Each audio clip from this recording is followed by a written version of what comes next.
Hey everybody, welcome to my channel. Well, I was using my GX9, my LUMIX GX9, and I realized that there was a feature that I was not aware of before. It's probably in the manual, but bought this used, so I don't have the manual. Could look it up online. Oh well.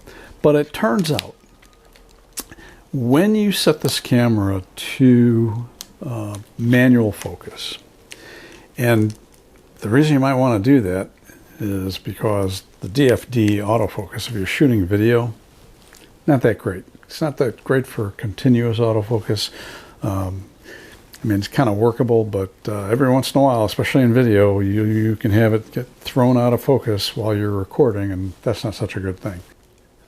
When you set it to manual focus, and the nice thing about the GX9 is that you have a manual AF mode switch, or focus mode switch. So you can go from AF single to AF continuous to manual focus with a switch. Now on the GX85, which is a very similar camera, you actually have to go into the settings to do that. So that's why I prefer the GX9. And the other thing is, and why this feature I'm about to show you is very important, there are some lenses, the 12 to 32 millimeter compact zoom, for example, that do not have a manual focusing ring.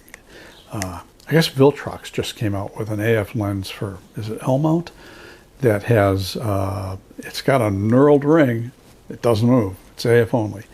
So when you set this camera to manual focus, and if you look at the screen, and you may have to press a shutter to get to this, down on the lower right, here's a photograph so you can kind of see what I'm talking about.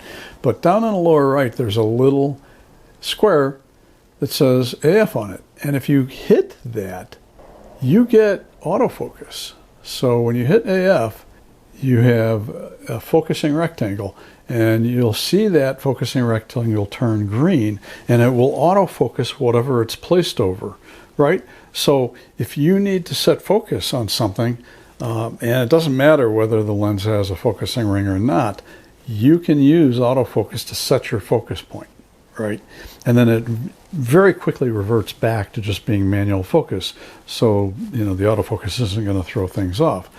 So when you're shooting video, I mean, if you have the lens stopped down enough, or you're using a slow lens like the 12 to 32, probably most stuff is in focus anyway, so you can set your focus point and not have to worry about things going out of focus. If you're using a faster lens, maybe for artistic effect, you want something or somebody coming into the frame and going in and out of focus, just for, you know, the effect that it has. And it turns out, and I checked my other two Lumix cameras, the G9 Mark II and the S5 Mark II, and they both have this feature. The difference is, on those cameras, you have to use the joystick to place the focusing rectangle. On this camera, no joystick. You can just use your finger on the touch screen.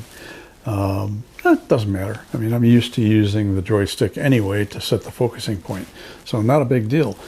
That's a really useful thing, and I was not aware of this, and if you weren't either, now you know. So, and of course, I'm still loving this GX9. Boy, I know we all sound like a broken record going, oh, well, we hope there's a GX10 or a GX9 Mark II or something.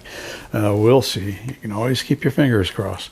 But this one, kind of a low mileage unit, so I'm going to have this for a long time. In fact, as I get a whole lot older and more decrepit, it may be the only camera that I keep because it's so easy to carry around.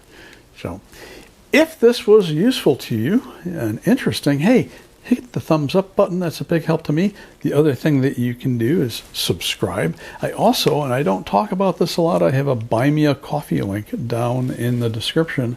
So again, if this was useful, certainly would appreciate that.